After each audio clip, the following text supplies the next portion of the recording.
Bienvenue mesdames, messieurs à votre magazine Focus. Aujourd'hui nous avons le plaisir de recevoir un autre invité qui a accepté notre invitation. Il s'agit de Étienne Wechi Losola. Il est artiste Losola, c'est ça?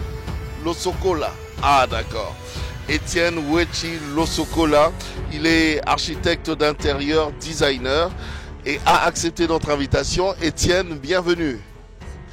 Aujourd'hui, on va faire un grand focus, pas seulement sur toi, mais sur... on peut se tutoyer, hein? Pas seulement sur toi, mais sur ton domaine, l'architecture d'intérieur et le designer, c'est ça? Justement. Ah, comment on peut comprendre ça? Si je peux définir le métier d'un architecte d'intérieur, je dirais simplement qu'un architecte d'intérieur, c'est cette personne qui fait l'étude et la conception sur des espaces intérieurs, sur le plan d'architecture, d'ameublement et ainsi que de la décoration. C'est également cette personne qui joue avec la lumière, ça peut être la lumière artificielle ou naturelle. C'est également cette personne qui joue avec le volume, qui joue également avec le fonctionnement, l'ergonomie d'un espace, et pour mettre beaucoup plus un accent sur un élément très important qui est la créativité. Un architecte d'intérieur, c'est un artiste qui est créatif, qui est très curieux et qui est inventif par rapport à toutes ses réalisations. Donc en quelques mots, c'est ce que je peux dire par rapport à ces métiers. Est-ce qu'il y a une différence entre un architecte tout court et un architecte d'intérieur? Justement, il y a une grande différence entre les deux. Je peux dire, a priori, ce sont de corps de métier. Ce sont des gens qui travaillent en collaboration. Mais l'architecture, en soi, c'est l'art de bâtir. L'architecte... Comme là, on a un chantier derrière. Là, ouais, justement. Là, c'est l'architecte qui fait ça. C'est l'architecte. C'est l'architecte.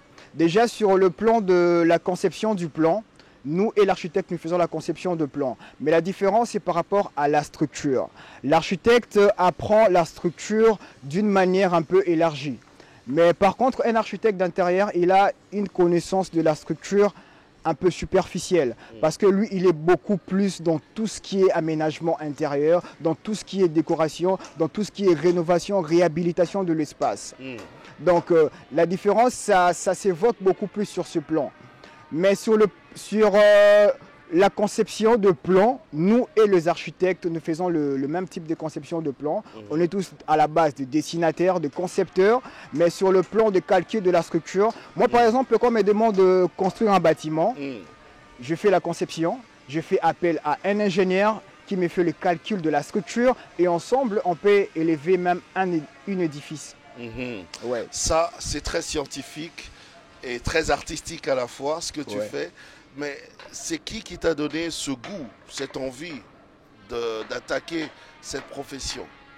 Je dirais à la base, ces métiers, c'est une passion. Au début, j'étais fasciné par l'art, d'une manière générale, ce qui m'a amené à faire la peinture aux humanités. Et par rapport à la peinture, j'étais encore séduit par rapport à ces métiers. Parce que quand on est aux humanités, c'est encore la décoration intérieure. Vous êtes sorti de l'Académie des Beaux-Arts? Justement. C'est là où j'ai passé tout mon temps, toutes mes études à l'Académie des Beaux-Arts. J'ai commencé avec la peinture. Et la peinture a suscité une autre passion, qui est l'architecture d'intérieur. Parce que quand j'ai décroché mon diplôme à l'université, j'avais un peu l'embarras de choix. Je me disais, continuer avec la peinture, mais j'avais un autre métier qui me séduisait. C'était l'architecture d'intérieur. C'est par là que je me suis lancé dans ce métier. Et en étant dans ce métier, ça m'a encore donné le goût. Est-ce que jusqu'aujourd'hui, il y a encore cette touche-là de la peinture? Il y en a toujours parce que je peins toujours. Ça part pas. Ça part pas, c'est dans le sang. Oui. Je peins toujours, je fais des portraits, des tableaux de peinture. Je le fais toujours parce que c'était ma première passion. Et c'est par là que j'ai été séduit par l'architecture d'intérieur.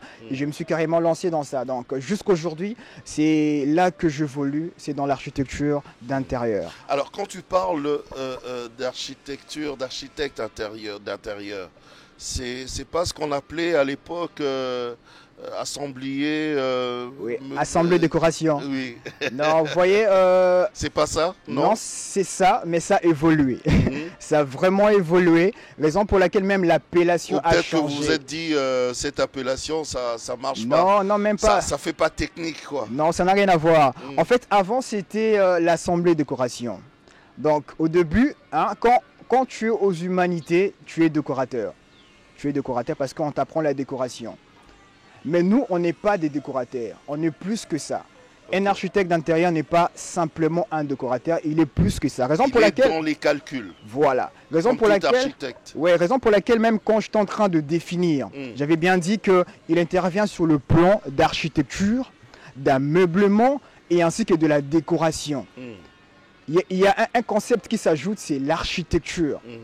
Parce que nous, on est parfois appelés à faire la rénovation d'un bâtiment. A priori, tu dois connaître la structure de ces bâtiments. Oui. Sinon, en cassant, tu risquerais de faire écrouler tous les bâtiments. Vous voyez un peu.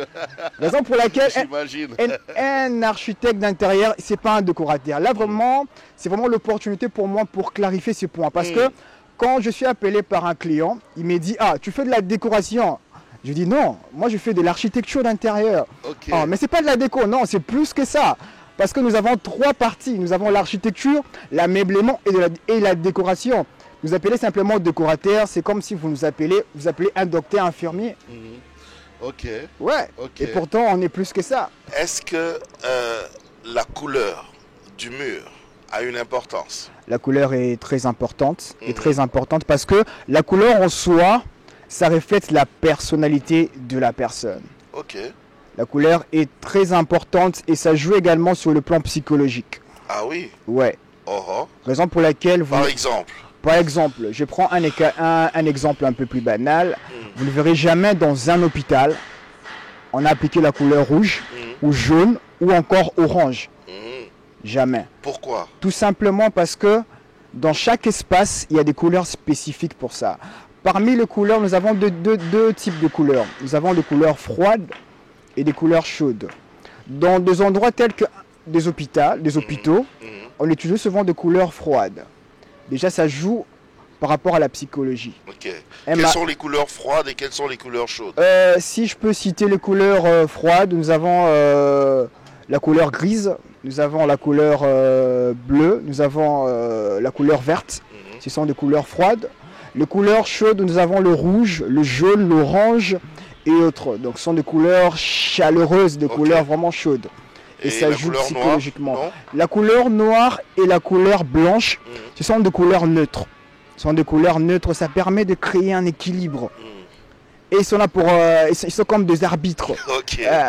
Ils sont là pour créer un équilibre entre la couleur chaude et la couleur froide. Parce que parfois, vous allez constater qu'il y a des espaces où on a utilisé la couleur froide et la couleur chaude. Mais le blanc est là pour créer un équilibre. Et c'est très important. Alors il y a encore une autre question là, par rapport à cette culture-là maintenant actuelle qu'on appelle color looking. On mélange les couleurs dans une même pièce et deux fois on mélange, chacun mélange à sa manière. Est-ce qu'il y a des couleurs qui ne doivent pas se mélanger avec d'autres? Justement. Un exemple simple, on m'a invité quelque part. J'ai un mur orange et à côté il y a un mur, je sais pas, parce que il y a des couleurs. Dans l'aménagement d'un espace, il y a ce qu'on appelle harmonie des couleurs. On doit créer une harmonie entre la peinture entre eux, la peinture et le meuble, la peinture et le plafond. C'est très important. Parce que on ne peut pas mettre la couleur rouge, mettons les cas la couleur rose et la couleur verte qui s'en suivent. Ça ne va jamais se marier. Au moins si on crée une intervalle entre les deux couleurs, on met par exemple le blanc, on a au moins des tons de part et d'autre, mais équilibrés par la couleur blanche.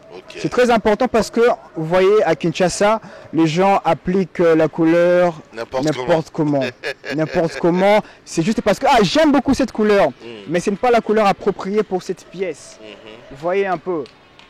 Est-ce que dans une pièce, il y a quatre murs? Est-ce que sur les 4 murs, on peut mettre 4 couleurs différentes dans une même pièce? Ça dépend. Je peux dire oui dans le contexte où c'est une chambre d'enfant.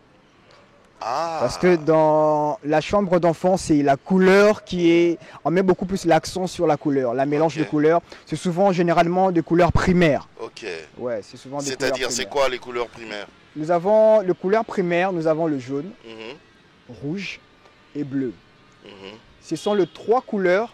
Quand vous les mélangez entre eux, ça va vous donner... Parce que quand vous mélangez la couleur jaune et la couleur rouge, vous avez l'orange. Ok. Quand vous mélangez la couleur jaune et la couleur bleue, vous avez le vert. Vous voyez un peu, quand vous mélangez la couleur rouge et la couleur bleue, vous avez la couleur mauve.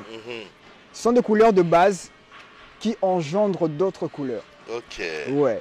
Ah, d'accord. Ah, ben c'est très bien. Là, on a carrément reçu Justement.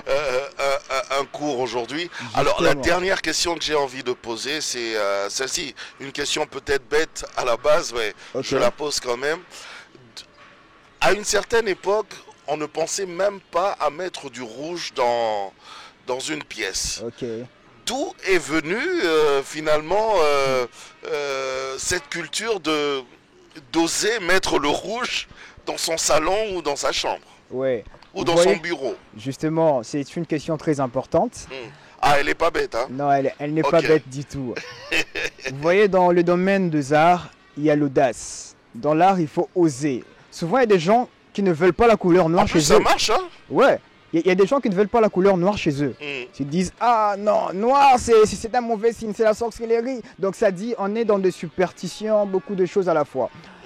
C'est vrai qu'à la base, c'est une culture occidentale. Parce que ce sont des styles contemporains, modernes. On ne peut pas aussi appliquer la couleur rouge n'importe quelle commande. Raison pour laquelle j'avais mis un accent sur la couleur blanche. Blanche. Quand on a du rouge, de l'équilibre. Ouais, on peut avoir du rouge sur une seule face, mais de part et d'autre, on a du blanc. On ne peut pas mettre du rouge partout, au moins que ça soit une boîte de nuit. Vous voyez un peu?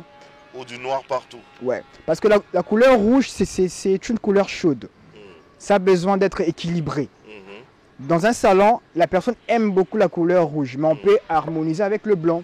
On a les rouges d'un seul côté, de part et d'autre, on a le blanc.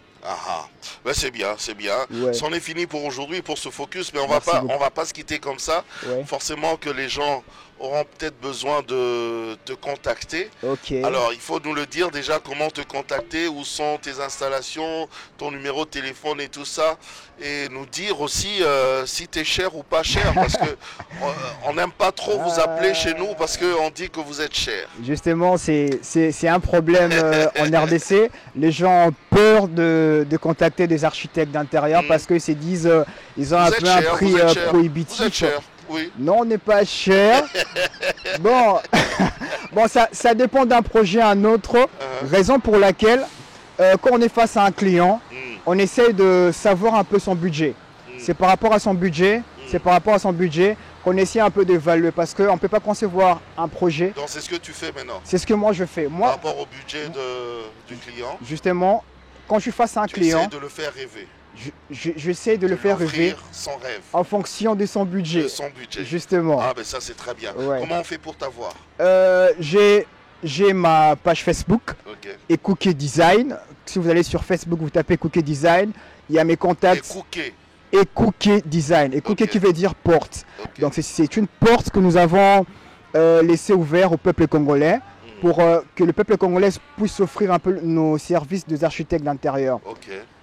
On travaille avec le peu de budget que vous avez. Vous nous contactez, il y a notre numéro, il y a tout sur notre page Facebook. Nos réalisations également, ce que nous faisons. Sur votre page sur notre page Facebook. En tout cas. Ouais. Merci Étienne. Merci beaucoup. Merci à vous de nous avoir suivis également. Vous avez compris, contactez Étienne. Ne faites pas n'importe quoi chez vous parce que ça se fait pas. Ça se fait pas, c'est pas bien. Merci, je vous aime grand comme l'océan. On va se retrouver la prochaine fois pour un autre numéro de Focus. Allez, au revoir.